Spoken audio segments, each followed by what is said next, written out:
Bonjour et bienvenue dans l'épisode numéro 11 du petit podcast Les Nœuds. Revenons à nos moutons du blog Tricot & Stitch. Je suis Christelle. Vous pouvez me retrouver sur Instagram et Ravelry en tant que Christelle B78. Et merci d'être de retour avec moi après les vacances d'été pour la rentrée qui a eu lieu hier puisque nous sommes mercredi 2 septembre. Enfin, qui a eu lieu hier pour les élèves de maternelle et de primaire. Les deux créneaux qui me concernent pour l'instant en tout cas. J'ai donc 2 enfants qui sont scolarisés, un petit 3e qui est chez la nourrice. Et hier, pour nous, c'était la rentrée en CE2 pour Ambre, ma grande, et la rentrée en grande section pour Maxime, mon fils de 5 ans. Voilà, donc tout s'est bien passé. Il y avait un petit peu de stress, pas que chez les enfants.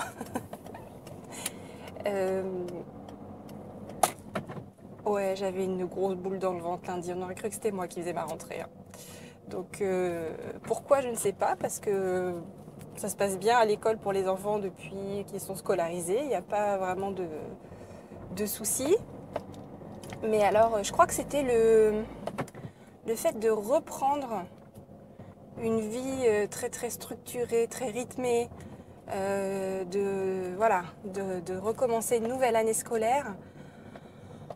J'ai eu du mal à sauter le pas. J'avais un peu une espèce de boule là lundi soir. Bon, c'est passé, ça y est, le cap est passé. C'est ça, c'était l'angoisse du passage de cap. C'est fait, ça y est, ça va mieux. J'espère que tout le monde a passé des super vacances. J'espère qu'il y a eu du soleil, des fêtes, des amis, des cocktails, de la plage. Faites-moi rêver. Moi, mes vacances, c'était travaux. 2 jours, 3 jours dans la Drôme et travaux. Et on n'a pas fini. Et je pense qu'on aura fini à peu près dans 55 ans parce qu'on a refait une petite liste, enfin, petite entre guillemets, des choses qui nous restaient à faire dans l'appartement puisque naïvement, on voulait le vendre à la rentrée. Oh là là, je pense que oui, d'ici quand on sera à la retraite, si on continue à ce rythme-là, on sera en position de le vendre. Pour l'instant, pas très concluant. Donc voilà, beaucoup de travaux, c'était quand même fatigant. C'était sympa aussi parce que j'ai passé beaucoup de temps avec mon mari, toute seule, puisque les enfants étaient chez mes parents. Et on a passé des petites journées sympas. Avec des petits... On s'est écouté un livre audio tous les deux, c'est la première fois qu'on fait ça, de John Grisham, Le Clandestin. C'était nul. Oh punaise, qu'est-ce que c'était nul. Pourtant, j'avais un souvenir de John Grisham qui n'était pas si mauvais, et je pense qu'il a écrit des bons livres, mais alors Le Clandestin, je ne vous le conseille pas. Et alors, surtout par le monsieur qui a lu le bouquin... J'en cauchemarde encore. C'est horrible. Ah non mais autant ce que j'aime dans les livres audio... alors, bon, petit bémol. J'en ai pas beaucoup écouté des livres audio français. Comme je veux travailler mon oreille, j'écoute surtout des livres audio en anglais. Mais quand même, mis à part la langue, j'ai quand même écouté beaucoup de livres audio. Et ce que j'apprécie, c'est que les narrateurs ont des talents d'acteurs. Ils font vivre les personnages. Alors plus ou moins bien, ils ont plus ou moins de talent, mais c'est quand même un point commun, quoi. C'est ce qui fait qu'on a ce boulot, je pense.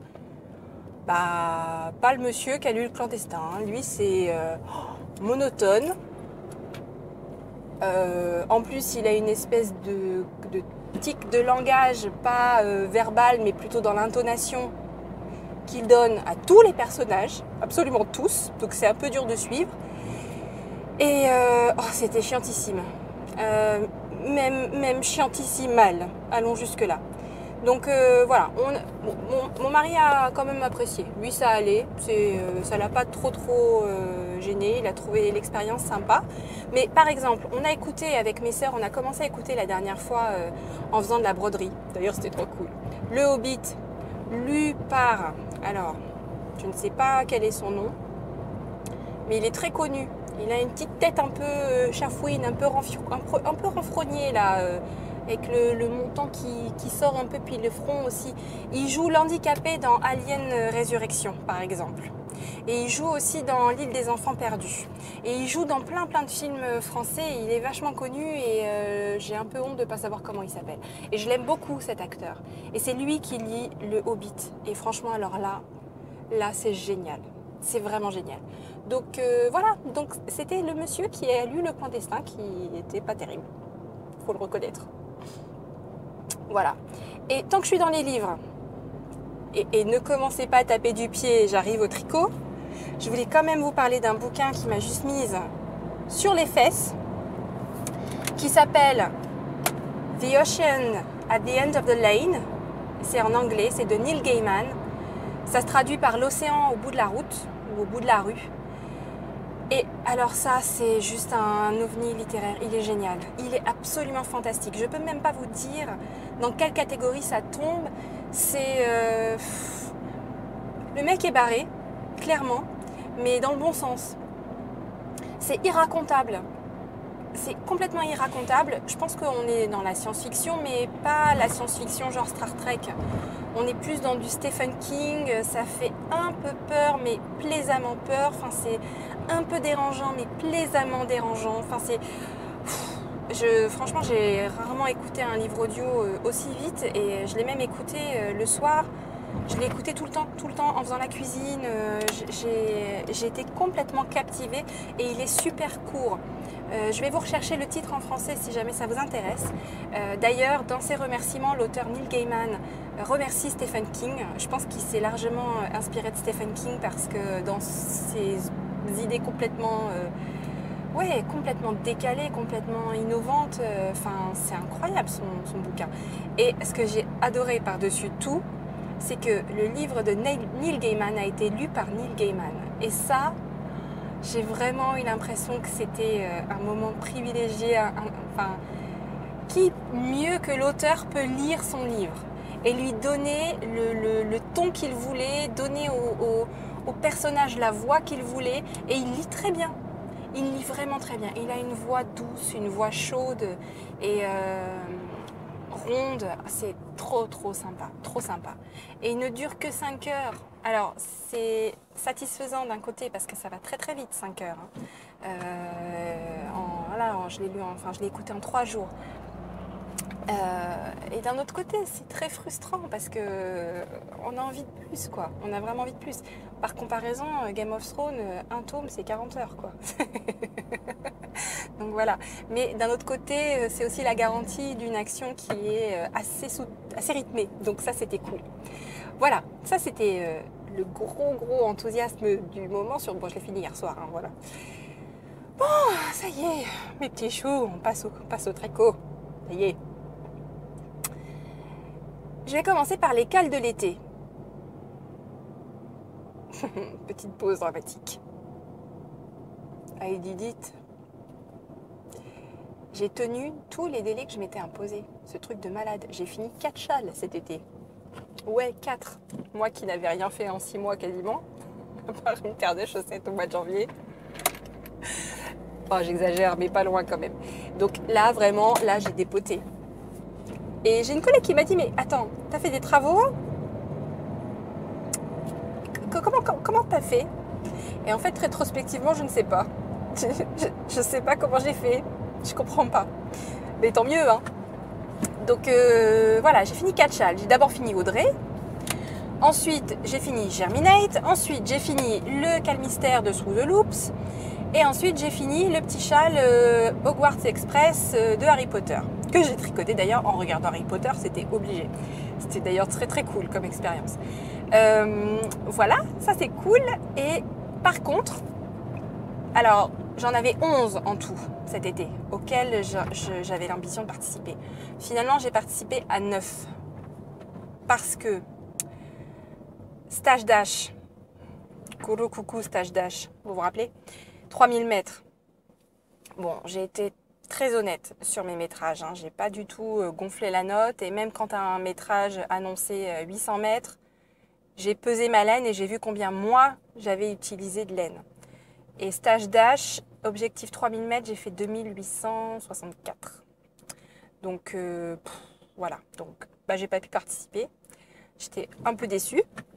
Mais l'année prochaine, je compte bien recommencer.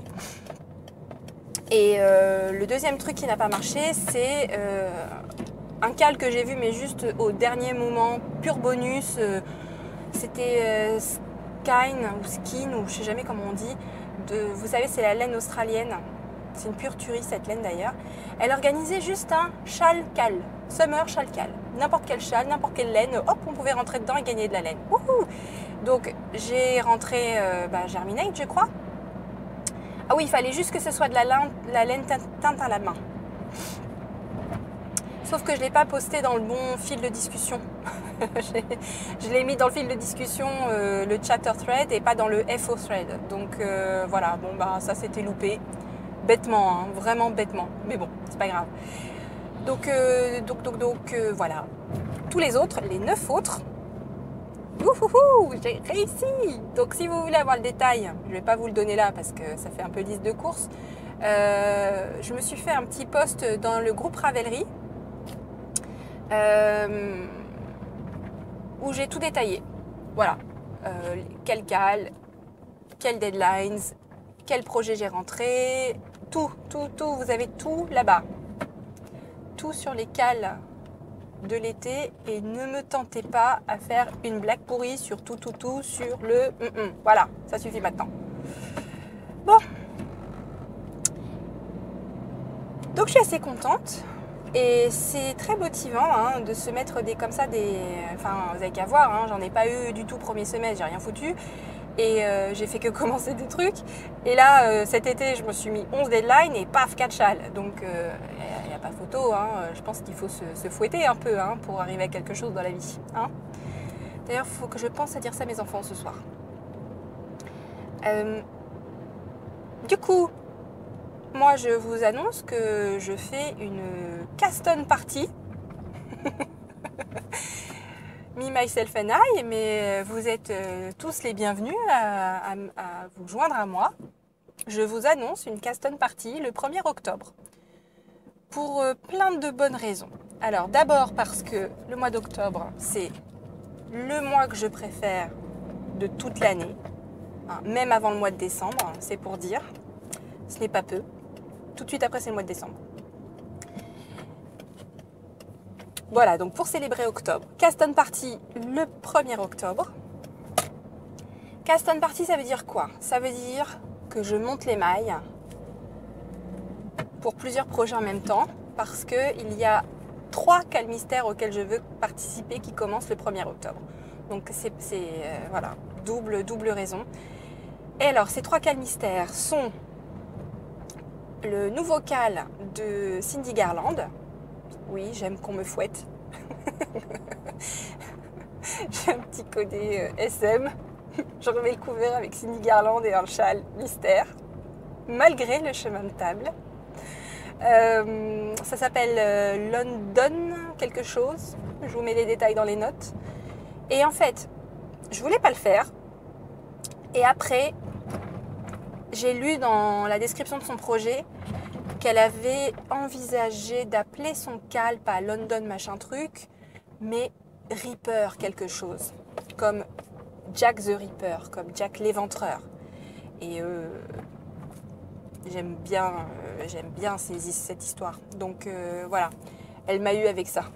C'est quand même pas grand chose. Hein.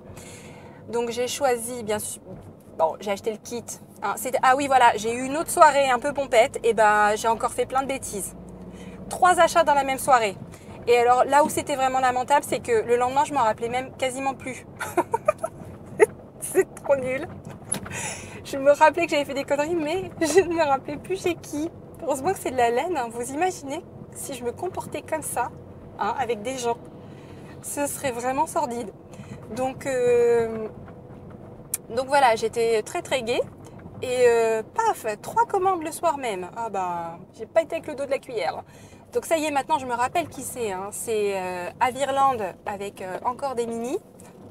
Là j'ai pris 2 kits, un kit automnal et un kit estival. Et alors une autre boutique sur Etsy qui s'appelle Dyed in the Wool Yarn Co, il me semble. Parce qu'elle avait fait un coloris l'Empire contre-attaque de Star Wars, qui en plus est beau. Donc bah là c'est pareil, hein. Toute résistance était inutile.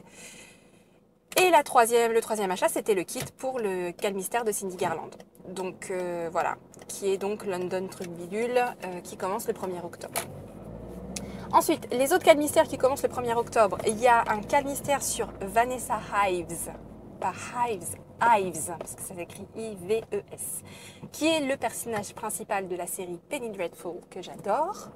Donc, j'aime beaucoup et le personnage de Vanessa Ives dans la série, et l'actrice qui joue Vanessa Ives, qui est je ne sais plus qui, mais que j'adore et qui a joué dans un James Bond et qui est en fait une des jumelles de Marlène Jobert, si je ne m'abuse. Qui se souvient de Marlène Jobert? Voilà. Ou la fille de Marlène Jobert. C'était peut-être pas elle qui a eu des jumelles, c'était l'autre speakerine là. Vous savez, celle qui présentait les... C'était vachement bien quand les dames à la télé, elles annonçaient le programme de la soirée. J'aimais bien, moi, j'ai trouvé sympathique.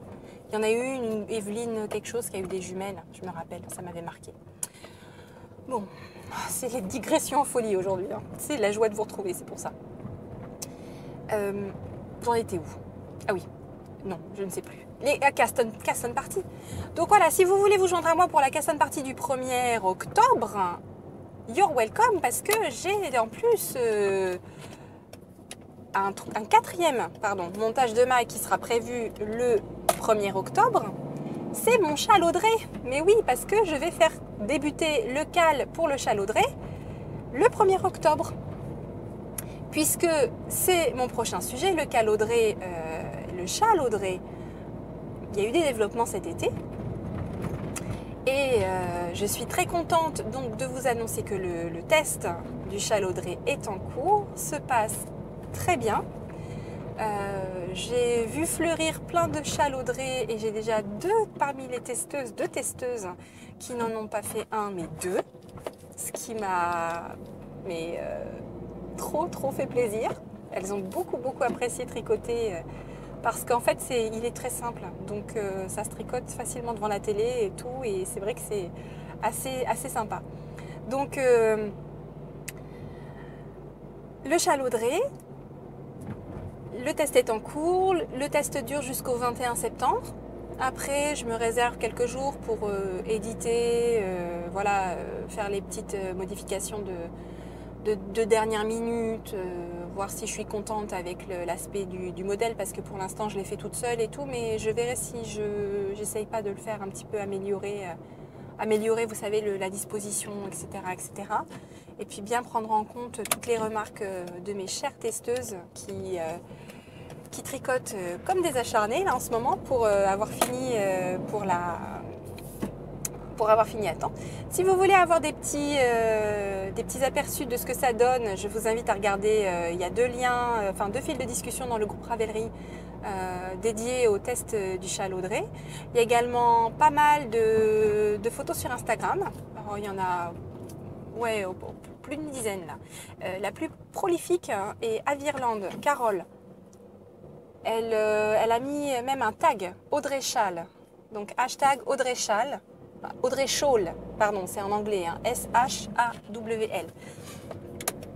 Et donc Carole a été trop cool parce qu'elle a utilisé ses sets de minis. Et elle en a fait un Audrey in Halloween. Donc Audrey, le chalaudré dans des couleurs d'Halloween, dont j'avais rêvé. Et elle a tout de suite embrayé sur Audrey in Autumn, parce qu'elle avait envie de recommencer avec son petit kit de couleurs automnales. Donc moi je pense qu'il y aura également un Audrey in Christmas, Audrey in Winter Wonderland, Audrey Valentine Audrey. Enfin, je veux dire, on peut continuer longtemps comme ça. Donc voilà. Je crois que sur les testeuses qui se sont engagées, la seule qui ne m'a donné aucune nouvelle, je suis un peu déçue, c'est Diane. Vous savez, celle que j'aime bien, là, du Suburban Stitcher Podcast. Je crois qu'en fait, elle va pas le faire. Je sais pas, je le sens pas bien. Je le sens pas bien du tout. Donc, bon, on verra bien. Hein, j'aurai peut-être une bonne surprise, mais je suis pas très optimiste. Mais c'est pas grave, parce que par contre, toutes celles qui se sont engagées par ailleurs à le faire, l'ont fait, et même au-delà de mes espérances. Hein. Elisabeth et Carole sont à leur deuxième, hein, donc ça c'est super cool. Voilà. Et ça m'a tellement plu en fait de faire ce châle Audrey que j'en ai un autre sur les aiguilles que j'ai commencé. Et j'adore en fait c'est assez marrant, mais ça me plaît énormément de les créer, c'est-à-dire de tricoter, de prendre en note, et puis surtout d'avoir comme ça cette liberté d'improviser et de créer. C'est vraiment grisant comme sensation, j'adore. Donc j'en ai un autre dans des couleurs vert d'eau, bleu tardis, presque. J'aimerais que ce soit bleu tardis, ça l'est pas trop, mais j'ai décidé que c'était bleu tardis. Et rose orangé fluo. Voilà. Donc c'est en cours, mais pour l'instant je suis sur un autre cale mystère de Cindy Garland. Je pense que je vais prendre une carte de fidélité chez elle. Sur des chaussettes Zolotoy. C'est mon encours actif. Je travaille que sur ça en ce moment. Et j'adore. Les chaussettes sont magnifiques, ça rend très bien.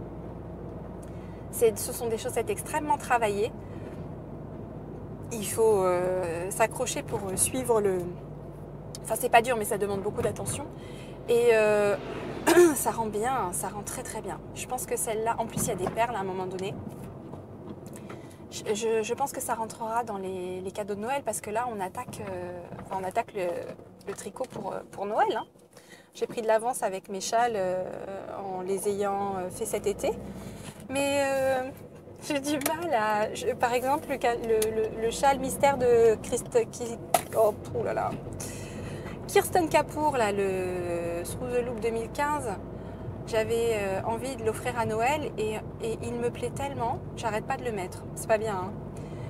Et je pense que je vais le garder parce que il me manquait un truc au ton neutre, je pense, dans ma garde-robe, parce que ça va faire, là, depuis que les températures ont un petit peu redescendu, bon, en toute honnêteté, même quand il faisait hyper chaud, je l'emmenais. Mais j'arrête pas de le prendre. C'est lui que je prends plus que celui très fluo, qui est forcément moins facile à porter, mais que j'aimais plus au départ. Et finalement, c'est celui qui est plus neutre que j'aimais beaucoup. Et il va avec tout, donc c'est... Et la Hedgehog Fibers, youhou, je l'ai dit du premier coup, est super jolie. La teacup, elle est belle en écheveau, elle est belle en pelote et elle est belle tricotée. Hein. Et même les non-tricoteuses et non-tricoteurs me font des remarques, des compliments sur cette laine. C'est dire, c'est rare. Hein. C'est rare que des gens qui tricotent pas fassent attention à la matière. Et là, cette laine, ça ne loupe jamais. Dès que je le porte, tout de suite, paf, les gens percutent, quoi. C'est incroyable. Je pense que la personne derrière les fibres du hérisson est incroyablement talentueuse. C'est même sûr, c'est pas je crois, c'est je suis sûre. Voilà. J'ai épuisé mon ordre du jour que je n'avais absolument pas préparé de toute façon. J'avais pas... Ouais, avec la rentrée et tout, j'avais pas vraiment préparé un fil rouge cette fois-ci. Mais je crois qu'il y avait assez de sujets à aborder pour pouvoir vous parler pendant une bonne demi-heure sans avoir à réfléchir plus de 3 secondes et demie. Donc, les prochains podcasts. ça m'a demandé beaucoup de temps et beaucoup d'énergie de produire un épisode par semaine avant les vacances. Et je pense que je vais ralentir un tout petit peu le rythme et je vais plutôt viser 2 à 3 épisodes par mois en étant peut-être un petit peu moins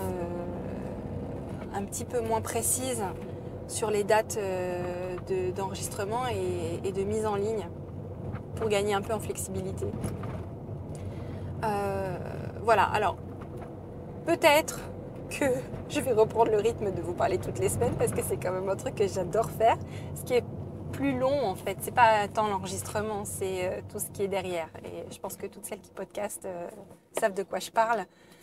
Le montage, l'upload, ça représente du temps quand on veut que le produit fini soit agréable. Pas seulement à écouter, parce que je sais que ce n'est qu'un petit podcast audio, mais quand même à regarder puisqu'il est uploadé sur YouTube comme une vidéo. Et que je mets donc quand même pas mal de photos. Voilà. Donc pour être un petit peu plus souple et un peu plus flexible sur mes délais de production, je vais ralentir un petit peu le rythme, je pense, pour que ce soit plus tenable sur le long terme. Voilà. Et que ce soit non pas un sprint, mais plutôt une course d'endurance. Voilà. Et que j'ai assez de souffle pour aller loin. Voilà. Donc, des petits mots sur les présentations dans le groupe Ravelry. On a eu quelques présentations au cours de l'été, quelques nouveaux membres, sur Ravelry et sur le YouTube. Donc, merci beaucoup à vous qui m'écoutez, que vous soyez là depuis le début ou que vous nous rejoignez en cours de route. Merci beaucoup de votre écoute, de vos échanges, de vos commentaires. J'espère que vous serez très nombreuses et nombreux à participer au calendrier. Et je vais conclure cet épisode en vous disant que je suis ravie de vous annoncer que le calendrier sera sponsorisé par Molly Girl, la laine que j'ai utilisée pour le prototype, la laine noire à paillettes. Et non, ce n'est pas bleu marine, soyons clairs, c'est noir, d'accord. Donc Molly Girl, qui en fait s'appelle Angela, souhaite sponsoriser le CAL en offrant un écheveau de laine à gagner. On fera un tirage au sort en fait. Donc je pense qu'on va faire courir le CAL sur au moins 2 mois pour que ça puisse rentrer dans vos plannings les uns et les autres. Alors je ne sais pas si vous voudrez en faire un cadeau de Noël ou voilà. 1er octobre, même 3 mois. Je ne sais pas ce que vous en pensez. Qu'est-ce qui vous plairait comme délai? Le châle faut compter environ 620 mètres. Un petit peu moins je pense parce que j'ai voulu prendre aucun risque sur les métrages des couleurs contrastantes. Mais est-ce que 2 mois, ça vous semble assez? Ou est-ce que vous voudriez faire plus court, plus long? Dites-moi dans le fil de discussion sur Ravelry que j'ouvrirai pour cet épisode 11. Répondez-moi à cet endroit-là pour me dire ce qui vous conviendrait le mieux comme délai. Voilà, je pense que 2 mois, c'est pas mal parce que ça permet quand même de garder un certain rythme et de pas non plus avoir quelque chose qui court trop longtemps. Mais si vous souhaitez avoir plus de temps, surtout vous me dites. C'est ouvert à la discussion, c'est le premier CAL que j'anime. Donc voilà, j'espère avoir d'autres cadeaux. Oui, il y aura ce que je vous avais dit plus tôt, les sacs de projet que je vais faire, qui seront à gagner également, en 2e et 3e prix. Et puis, j'espère pouvoir vous offrir quelque chose d'autre. J'y travaille encore à trouver des sponsors pour le CAL. Et je vous tiendrai au courant au fur et à mesure des choses qui seront confirmées. Voilà, donc je suis très très excitée par ce tout ce qui se profile. Le mois de septembre va être finalement un mois de repos pour moi au niveau des projets de tricot. Je vais faire des choses sans pression, sans deadline, c'est-à-dire je vais rien faire du tout. Je vais me la couler douce. Et 1er octobre, rappelez-vous, Caston Party, je ne sais pas sous quelle forme ça va se faire. On peut peut-être se faire un truc virtuel, soit chatter dans le groupe Ravelry, soit sur Instagram, peut-être les deux, j'en sais rien. Mais on se fait un truc et ça sera super fun. Voilà, en tout cas, je vous fais plein de gros bisous. J'espère que vous allez passer un très bon week-end ou une très bonne semaine. Je ne sais pas quand est-ce que je vais mettre en ligne. Normalement vendredi, donc ce serait très bon week-end. Je vous embrasse et à super vite. Bisous, bisous, bye.